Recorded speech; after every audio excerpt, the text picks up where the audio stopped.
ಸೋಲುವ ಪಂದ್ಯವನ್ನು ಗೆದ್ದ ರಾಜಸ್ಥಾನ್ ರಾಯಲ್ಸ್.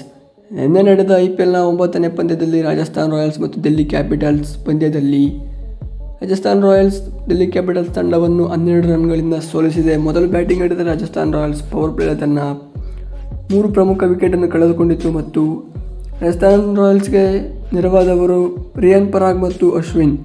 ಇದರಲ್ಲಿ ರಿಯಾನ್ ಪರಾಗ್ ಅವರು ಸ್ಫೋಟಕ ಆಟವನ್ನು ಆಡಿ 84 ರನ್ಗಳನ್ನು ಗಳಿಸಿದರು. ಇದರಿಂದ ರಾಜಸ್ಥಾನ್ ರಾಯಲ್ಸ್ 185 ರನ್ಗಳನ್ನು ಗಳಿಸಿತು. ರಿಯಾನ್ ಪರಾಗ್ ಇಲ್ಲದಿದ್ದರೆ 130ಕ್ಕೆ ಆಲ್ಔಟ್ ಆಗಬೇಕಾಗಿತ್ತು ರಾಜಸ್ಥಾನ್ ರಾಯಲ್ಸ್. ಮತ್ತು ಬ್ಯಾಟಿಂಗ್ ಆಡಲು ಬಂದ ಡೆಲ್ಲಿ ಕ್ಯಾಪಿಟಲ್ಸ್ ಪವರ್ ಪ್ಲೇಯಲ್ಲಿ ಉತ್ತಮ ರನ್ಗಳನ್ನು ಗಳಿಸಿದರು. ನಂತರ ವಿಕೆಟನ್ನು ಕಳ್ಕೋತಾರೆ ಮತ್ತು ರಿಷಬ್ ಪಂತ್ ಮತ್ತು ವಾರ್ನರ್ 50 ರನ್ಗಳ ಪಾರ್ಟ್ನರ್ಶಿಪ್ಪನ್ನು ಬೆಳೆಸ್ತಾರೆ ಮತ್ತು ವಾರ್ನರ್ ಔಟ್ ಆಗ್ತಾರೆ. ಅದರ ಹಿಂದೆ ರಿಷಬ್ ಪಂತ್ ಔಟ್ ಆಗ್ತಾರೆ ಮತ್ತು ಕೊನೆಯಲ್ಲಿ ಸ್ಟಬ್ಸ್ ಮತ್ತು ಅಕ್ಷರ್ ಪಟೇಲ್ ಹೋರಾಟ ನೀಡಿದರು. ಪಂದ್ಯವನ್ನು ಗೆಲ್ಲಲಾಗಲಿಲ್ಲ. ಈ ಪಂದ್ಯ ಮುಗಿದ ಮೇಲೆ ರಾಜಸ್ಥಾನ್ ರಾಯಲ್ಸ್ ಪಾಯಿಂಟ್ಸ್ ಟೇಬಲಲ್ಲಿ 2ನೇ ಸ್ಥಾನಕ್ಕೆ ಬಂದಿದೆ ಮತ್ತು ಡೆಲ್ಲಿ ಕ್ಯಾಪಿಟಲ್ಸ್ 8ನೇ ಸ್ಥಾನದಲ್ಲಿ ಉಳಿದುಕೊಂಡಿದೆ. ಮತ್ತು ಇವತ್ತಿನ IPLನ 10ನೇ ಪಂದ್ಯದಲ್ಲಿ RCB ಮತ್ತು KKR ಮ್ಯಾಚ್ ಇದೆ ಇವತ್ತು.